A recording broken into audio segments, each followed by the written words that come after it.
各位好呀，我是張狗剩。今天我们深扒一下李大師的真實人生經歷。我想大家知道我們對法輪功的態度了哦。當然，你應該也知道法輪功對我們的態度。我們負責調查，他們負責起訴。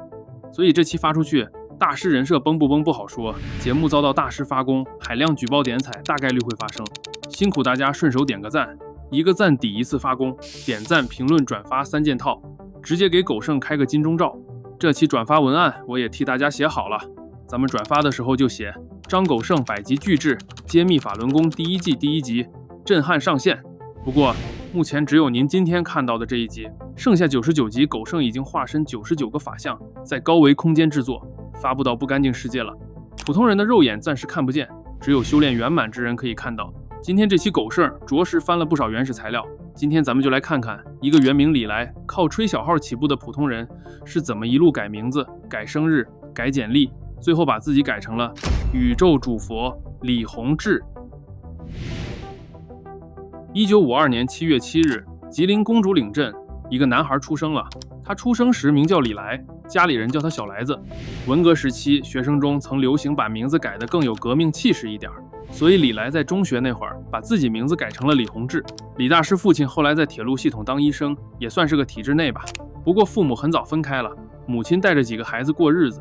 李大師和聶衛平是一年的，那年頭的孩子們基本上都被文革打斷了正常教育，所以大師讀完初中就沒再升學了。70年，18歲的李洪志去了內蒙古興安盟扎賴特旗的軍馬場，名義上參加宣傳隊，大部分時間幹的是農牧活，1級工，月工資32塊。可大師有音樂夢想啊，2年後，大師母親又想辦法托關係把他調進吉林省森警支隊文藝宣傳隊，讓大師吹他的小號。1978年，宣傳隊撤銷，他留在部隊招待所做服務員。也在這段時間經人介紹認識了長春市一家公共浴池工作的李瑞，兩人很快就結了婚。注意啊，那時候公共浴室可都是正經工作，國營單位，別多想哦。轉眼到了1982年，李大師演了一出典型的80年代編制通關記。他先憑岳父的人脈脫離招待所，調進長春市糧油供應公司。同年，李大師女兒出生了，所以李大師得奮鬥啊，為了這個家，也為了跨越當時工人與幹部之間那道嚴苛的身份鴻溝。他走了一條叫以工代幹的捷徑，就是拿着工人的工資名分，幹着幹部的辦公室文職。後來恰好趕上1984年春天國家清理規範以工代幹的政策紅利，他便順理成章完成了從普通工人到幹部的身份躍遷。就這樣，李大師一直幹到了1988年。36歲的李大師做了一件改變他人生的事兒，他報名上課了。注意啊，那會兒李大師是報班啊，不是半班。1988年前後，李洪志先後學過2個公派，一個是李衛東教的禪密功，他參加過2期，另一個是余光生教的9宮八卦功。這個經歷見證的人實在太多，交費收據和班友名單都留着，想抹是抹不掉了。可這就帶來了一個 bug 啊，後面你說你是一個4歲拜師8歲圓滿的大能，36歲卻忽然坐進初級班給凡人交學費，這就讓人感覺太不可信了。為了給這個 bug 打補丁，法輪功後來的神聖敘事把腦洞開到了前世今生。他們說，師傅那不叫去學，那叫考察，叫喚醒。在法輪功的材料裡，教課的那幾位氣功師哪有資格當李大師的老師？那都是前世受過師傅恩惠，甚至訂過契約的緣分人。今生師傅坐在台下聽課，不過是遵照宇宙演化的安排，去把當年寄存在他們那裡的功法收回來，借用人間的形式喚醒自己被封存的高層宇宙記憶。這簡直是李大師的多元宇宙啊！但幾名後來與他分道揚鑣的早期合作者說了真相，根本木有什麼前世契約，就是李大師學完2套熱門功法，覺得動作挺好看，於是從中各抽取，調整了一些手勢和姿勢，拼成了自己的東西。1989年前後，這套拼盤功法初步出爐，他開始兼職在長春勝利公園猴山一帶，小範圍帶人練功。隨着公園裡的盤子越做越順，光在猴山帶盤腿賺點零花錢，顯然已經滿足不了李大師的抱負了。關鍵的轉折點來了，在1991年5月，大師辦理了停薪留職，拍拍屁股離開了糧油公司。幹嘛去呢？去泰國看妹妹了。李大師這一住就是10個月，直到1992年3月才回國。但這10個月他可沒閒着。泰國那是啥地方？到處是佛寺、壁畫，還有婀娜多姿的泰國舞蹈。大師這一趟過去，眼睛直接看亮了。後來他的前妹夫說了，李大師那套標誌性的手勢和造型，相當一部分靈感其實就是從泰國的舞蹈、佛像和壁畫裡借鉴来的。回國之後，全職傳功的大業正式啟動。不過一個人打不出江山，所以李大師迅速組建了一支創世團隊。早期合作者有李京超、劉鳳才和宋秉辰。李京超就像個產品測試員，天天在大树林子裡一遍遍試練動作，看哪個姿勢好看又順手。劉鳳才則是首席內容官，負責修改內容。他把講義修改了70多處。在正式開班的前1個月，幾個人還在長春的樹林子裡瘋狂改 bug、更新版本。一個要度化眾生的大師，還得有一張法相。這項核心視覺包裝工程交給了宋秉辰。在那個沒有 Photoshop、沒有美图秀秀的90年代初，大師团队硬是靠纯手工搞出了一套硬核黑科技。他们去戏服商店買了一件演戏用的黄色法衣給李大師穿上，拍下一張正襟危坐的打坐照，然後用剪刀把紙剪成一朵朵蓮花瓣，拼成一個蓮花台，把大師的照片貼上去。最後拿出毛筆，在大師腦後手工勾勒出萬道佛光，拼貼完成，重新翻拍、制版、印刷，李大師法相就大功告成了。接下來就是要等法輪大法 1.0 正式上線了。1992年5月13日，長春市第5中學階梯教室第1期學習班隆重開門。據後來官方統計，現場擠進去了大約180人。首戰告捷，賬上進賬5400塊。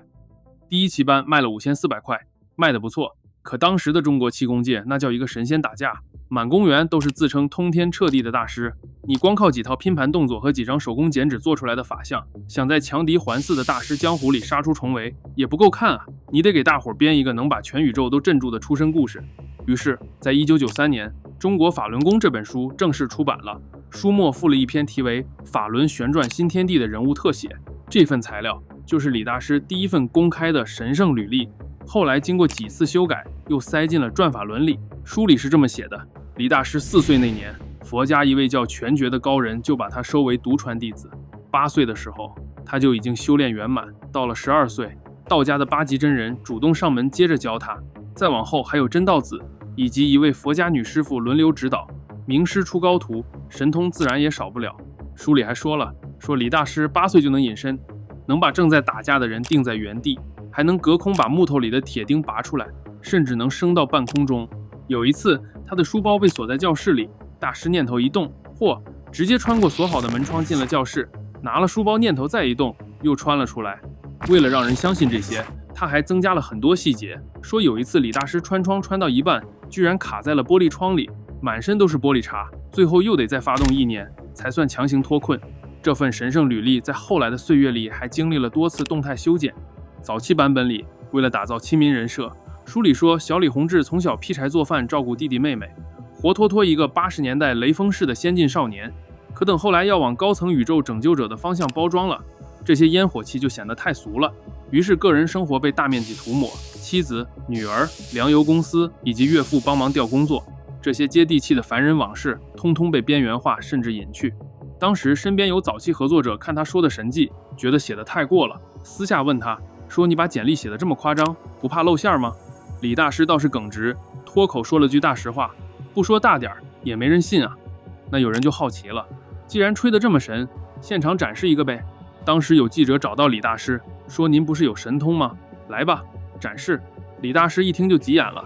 臉一沉反問人家：“你這耍猴呢？”之後還剩下一個硬件問題，生日。在90年代之前，李大師的所有檔案材料，無論是小學的入學表、參軍的履歷、國營單位的職工表、結婚證，還是他自己親手填寫的各類表格，上面清清楚楚寫着的都是1952年7月7日。可到了1994年9月，已經功成名就的李大師跑了一趟長春市公安局，硬是申請把自己的出生日期改成了1951年5月13日。他為什麼非要把自己往大裡改1歲多？因為1951年5月13日那天恰好是4月初8，傳統上的佛誕日，而1992年5月13日又剛好是他開辦第1期學習班的創業日。你看這套路玩的，前面嚴絲合縫的接上釋迦牟尼投胎，中間是自己降臨人間，後面接上創業開班，同一個日期把佛祖降生、自己出生和公司上市綁在一起，給大家一種冥冥中注定的感覺。你看啊，人家 IP 做的就是戲。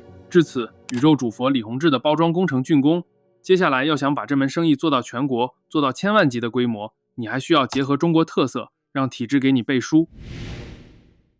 大家想想，就算李大師把簡歷編得再玄乎，法相批得再亮瞎眼，如果他只是在長春猴山小樹林裡發功，頂多也就是個深耕猴山、輻射長春的區域级大師。他憑什麼能一路火遍全國，最後收割上千万信徒呢？因為李洪志起家也不是在荒地上建市场，他是踩着国家機構的肩膀，甚至在当时，他和官方的气功協會，那就是穿一條褲子的合夥人。咱們回想一下90年代初那個大環境啊，國企改革、大下崗，原有的公費醫療保障大面積鬆動，老百姓生了病沒錢看，國家也沒啥錢，國家暗中也需要氣功來安撫下崗職工，甩掉沉重的醫療包袱，而江湖大師們正好需要国家給他們披上合法的外衣。於是，中國氣功科學研究會這個官方機構就順理成章地變成了当時最大的气功 MCN 孵化公司。1992年夏天，李洪志揣着在長春賺來的第一桶金，直奔北京拜碼頭。當年秋天，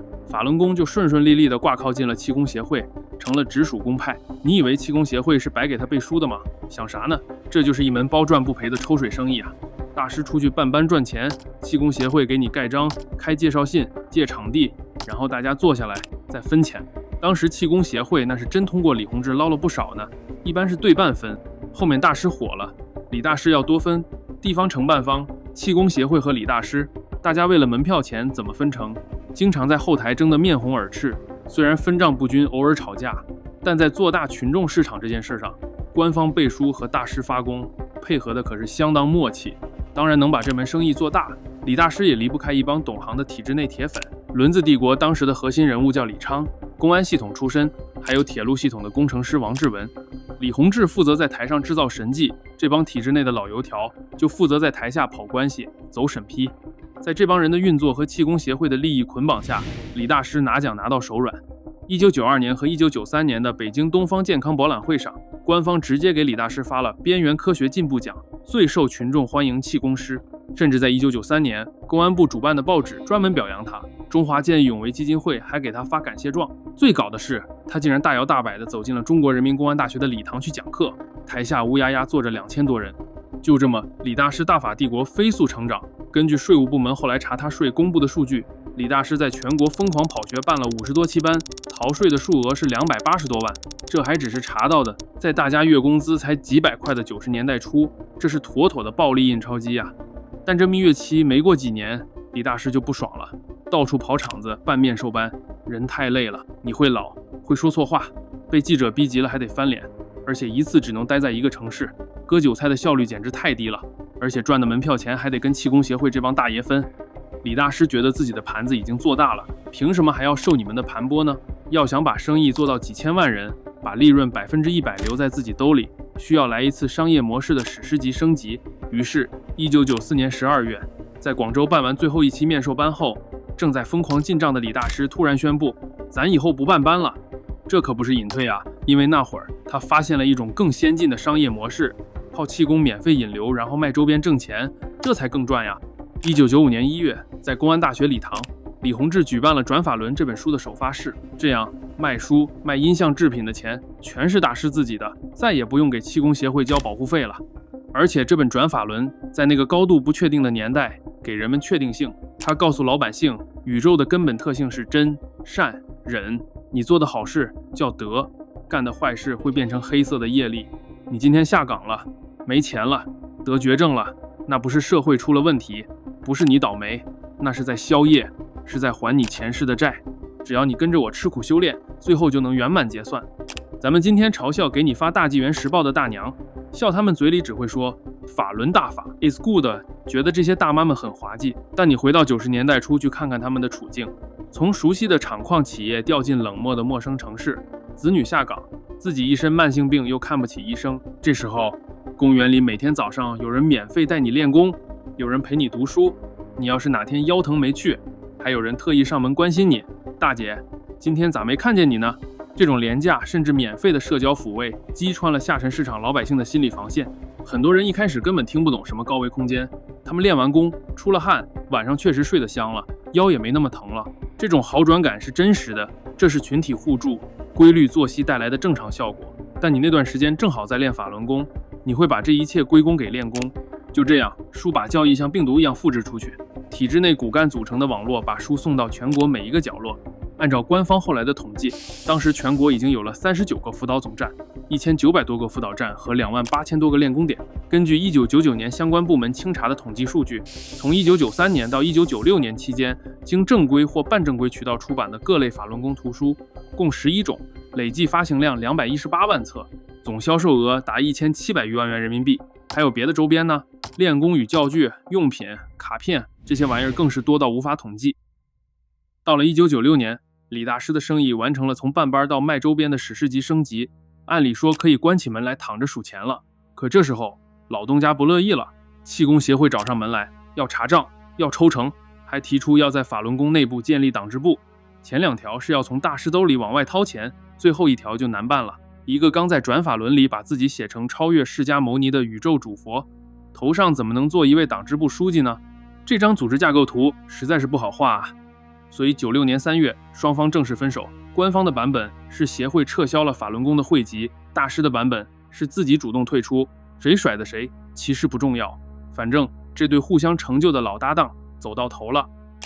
很多人以為接下來的劇情就是官方翻臉，大師連夜跑路，還真不是。李大師那會兒從中國出入非常絲滑自由，1995年起，他的講法班就已經開到了法國、瑞典。國內的日常運營早交給了骨幹們打理，大師這邊的動作從容的不像個被封殺的人，辦移民、訂機票，到1998年年初攜家帶口平穩落地美國。人到了美國，大師對國內宣布解散各地輔導站，來去自由，名義上沒了實體，實際上這張靠單位、公園和熟人織出來的大網，整個化成了個地下組織。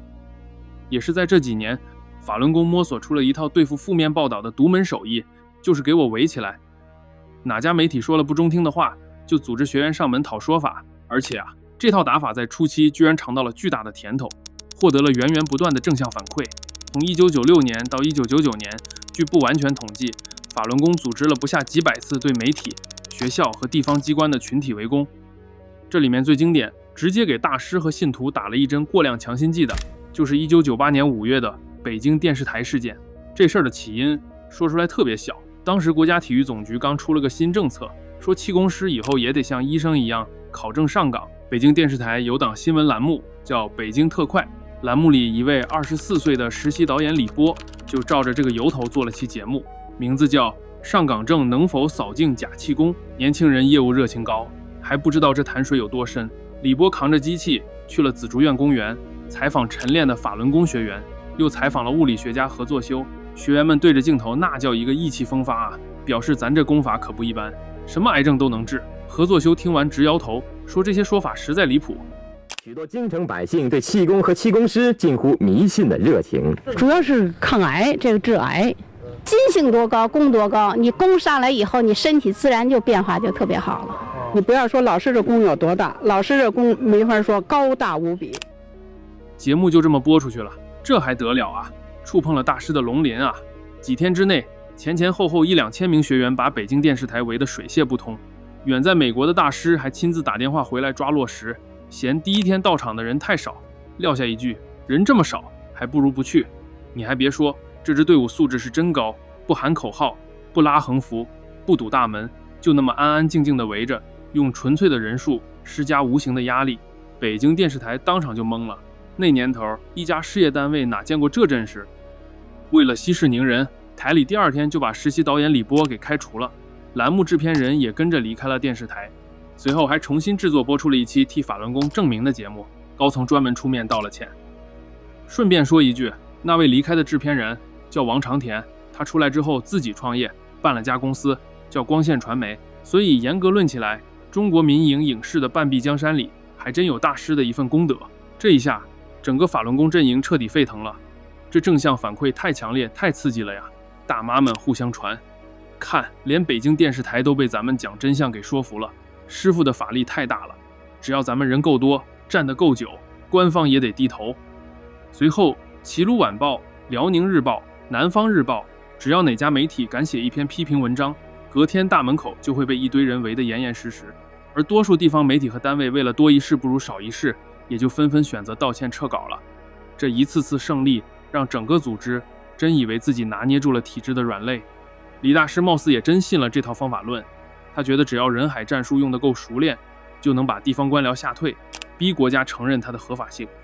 唉，可惜這套算法拿到共產黨的統治邏輯裡一跑，直接死機。因為這台機器的底層代碼是高度集權與絕對的組織壟斷，在體制的賬本上，你是不是好人根本就不是一個統計項，它只統計你能調動多少人。你一個不受黨組織控制，擁有上千萬人規模，能隨時跨省調動幾千人的地下網絡，無論他自我介紹時用詞多麼善良，在權力的賬本上，你就是隨時可能動搖統治根基的潛在敵對力量。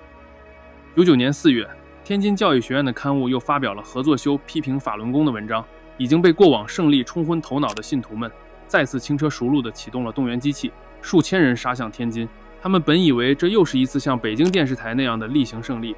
卻沒想到天津官方這次接到的指令變了，防暴警察直接清場，抓了45人。面對着突如其來的圍攻套路失靈，信徒們一臉懵逼。當他們去找天津市政府要人時，接待官員扔下一句勸退的场面話：天津解決不了了，你們非要反应就去北京吧。要是对体制的脾气稍微有點手感的人，这時候就該品出風向變了，趕緊收手。可此時的法輪功上下把官員這句話當成了一份正式邀請函。哦，去北京？去嘛，北京電視台咱們都踩平了，還怕去北京？於是一張前所未有的巨網在1999年4月23日那個夜裡，向着全中國最重要的核心中南海府右街悄無聲息地張開了。天津官方那句卸包袱的去北京吧，引爆了早已蓄勢待發的動員機器。過往在天津、北京電視台和全國數十家媒體面前的屢屢勝績，給這套地下網絡注入了盲目的自信。他們真以為只要人數足夠多，聲勢足夠大，就能再次逼迫權力退讓。然而這群手握多年連勝記錄的人根本不會想到，接下來的44個小時將徹底改寫這套組織的命運。這44小時的倒計時是從1999年4月22日下午5點10分開始的。5點10分，西北航空 NW087 航班降落在北京首都機場，入境卡上填着商業人員的李洪志悄然抵達北京。此時的共產黨顯然還沒準備對法輪功動手，李大師順暢地回到北京崇文區法華寺小區的住處。當晚，負責海外與香港事務的核心骨幹季烈武緊急趕來，向他匯報天津學員被捕的最新動態。到了23日上午，李昌、王志文、季烈武這些體制內出身的核心骨幹齊聚一堂。李昌最初的想法還算保守，建議去找公安部交涉，但季烈武主張直接逼近最高層，去找國務院和總理。李洪志拍板選擇了後者。國務院信訪接待室正位於中南海西門外紅牆貼面而立的府右街。在法律程序上，李大師覺得這叫依法上訪。在李洪志的親自布置下，一場針對最高權力的圍攻策略被敲定，不僅要把天津和上年北京電視台的交涉串聯起來，而且要大幅增加人數。上次去的人不夠，這次要多去，外地人也要來。還是之前的打法，不讓大家以法輪功研究會或輔導站的官方名義組織，是要求所有人以普通練習者的個人身份自發前往。4月23日晚於24日，這套沒有組織名義卻擁有驚人動員力的地下網絡開始動了。那2天，在北京東城藏經館胡同的學法會上，骨幹們開始安排各個小頭目行動。你看啊，信仰力量還是挺可怕的。這可是1999年啊，沒有微信群，沒有網絡直播，就憑着熟人網絡和層層傳遞的傳呼指令，整張網在幾小時內完成了暗中集結。法輪功練習者於超回憶起那個深夜時說，當輔導員突然暫停讀書，建議大家第2天去中央信訪辦時，他感到了前所未有的肅殺。為了應對可能到來的流血，於超在次日清晨換上了整套洗得乾乾淨淨的西服，連同全新內衣。他擔心自己會死在那裡，至少被收走時身上要體面。可就在千千萬萬像於超一樣的信徒滿懷壯烈，準備為法獻身的時候，李大師已經把離開中國的機票攥在手裡了。24日上午，李洪志出現在首都機場，原本訂好的 CA111 航班因機械故障延誤，他迅速改成下午1點30分的 CA109 航班直飛香港。這位號稱能洞察宇宙演化、看穿前世今生的主佛，在面對中共人間機器的潛在風險時，退避的比任何凡人都要敏捷。25日凌晨3點07分，北海附近悄然出現了10幾輛來自河北的大客車，人群魚貫匯入地下通道。5點13分，從胡同裡、馬路邊湧出的人流開始向府右街匯集。清晨7點整，中南海西門外，1萬多名法輪功信徒已經完成了毫無預警的靜坐，包圍了中南海。此時呢，李大師已遠在香港觀望。成千上萬人卻在他的遙控下聚集在了中南海城牆外。1999年4月25日清晨的府右街，上萬人将最高权力中枢包圍得严严實實，但现场却听不到一絲噪雜，没有横幅，没有喊叫，没有冲擊門崗，有人打坐，有人靠牆看書，連礦泉水瓶和果皮都被仔細地剪進塑料袋帶走。隨後，在香港李洪志的電話遙控下，李昌、王志文等5名核心骨幹代表進入中南海內部交涉，提出了放人、出版圖書和合法環境的3項訴求。當晚9點左右，在得到香港師傅讓走就走吧的最高指令後，上萬人在短短10多分鐘內迅速散去，地上一塵不染。那一夜，散去的學員們沉浸在巨大的勝利感中，以為自己再次憑借真善忍說服了國家機器。他們根本不知道的是，就在他們散去的同時，紅牆深處已經遞交了另一份決定他們命運的報告。當晚，江澤民在致政治局常委的信中直接說了這套組織的底層邏輯，其組織紀律之嚴密，信息傳遞之迅速，實屬罕見。學員想用絕對的安靜與秩序證明自己的無害，而最高權力卻把這種超越黨政體系的絕對安靜與秩序讀出了毛骨悚然的政治威脅。一個不受體制控制，擁有幾百萬人規模，能夠在44小時內悄無聲息調動上萬人在最高權力心臟地帶完成兵力式集結的組織，不管他打着什麼旗號，在權力掌控者眼裡，他就已經是一場蓄謀已久的政治攤牌了。他的紀律越嚴密，他的行動越統一，他的危險程度就越幾何級數的翻倍。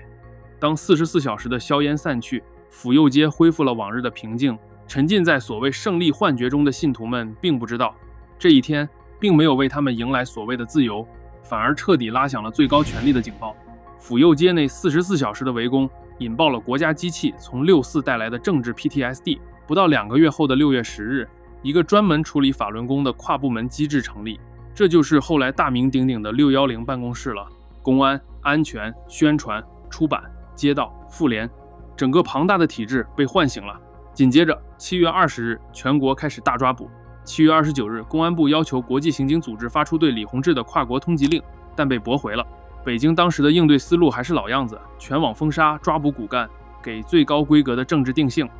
體制試圖用權力一擊把這個組織連根拔起，徹底消耗，但這反而暴露了這台國家機器在面對現代跨國治理時的一個致命盲區。他們用对待頭號政治死敵的最高規格去處理了一個本質上是商業詐騙加精神傳銷的縫合怪。現在咱們今天開個上帝視角回盤，如果純粹從社會治理的技術流來說，能怎麼做更好？對付李大師這樣的商業奇才，狗剩覺得更適合的應該是阿爾卡彭模式。當年美國政府抓黑手党老大，用理由是偷稅漏稅，體制完全可以把這件事的政治色彩全部剥離，盯住他的基本盤，去查他在全國瘋狂辦班的偷稅漏稅，查他賣書賣周邊的非法銷售，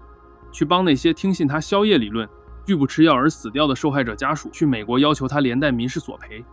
你想啊，如果國家機器当時向國際刑警組織申請的是一張建國以來最大規模非法集資與虛假醫療廣告詐騙案的經濟犯罪紅通，李洪志在海外的處境估計將很滑稽。畢竟西方社會再怎麼熱愛庇護政治意見人士，也沒有任何一個國家的政客會蠢到去為一個劣跡斑斑的跨國稅務詐騙犯和民間庸醫公開站台。在輿論戰上也是同理，你動用傾國之力讓人民日報殺氣騰騰的去搞大批判，反而變相向底層老百姓證明了李大師真的是個法力無邊的大人物呢。當時也是中國市場化媒體最黃金、最銳利的年代，如果放手讓當年那批最精明的調查記者去扒他的內幕，去拍他塗改身份證的痕跡，去泰國找他借鑑過動作的舞蹈演員，搞個王局拍案之類的，把宇宙主佛還原成一個精打細算、吹牛不打草稿的東北倒爺，用荒誕替代恐懼，用全民群嘲代替政治拔高，這套神聖敘事早就自行崩盤了。但歷史沒有如果，這種聰明又體面的去政治化降維打擊，在當時的體制是運行不出來的。因為44小時前的府右街觸碰了這套統治邏輯的底線。當上萬人在權力心臟悄無聲息的集結時，體制對64的歷史應激反應和政治過敏症被引爆了。在震驚與恐懼之下，我黨可沒想到什麼經濟定性、媒體祛魅的精細操作，他的本能就是掄起最重的大錘直接砸。只要你展現出了不受控的強大動員能力，在他眼裡你就是必須被立刻碾碎的潛在叛軍。結果呢，中共這毫無緩衝的雷霆一擊不僅沒把李洪志踩死，反而成了他此生收到過的最完美的神助攻。在封閉的牆內邏輯裡，這是斬首。在全球化時代，這等於是國家機器親手給李洪志頒發了一份由中國政府蓋章認證的政治迫害認證書。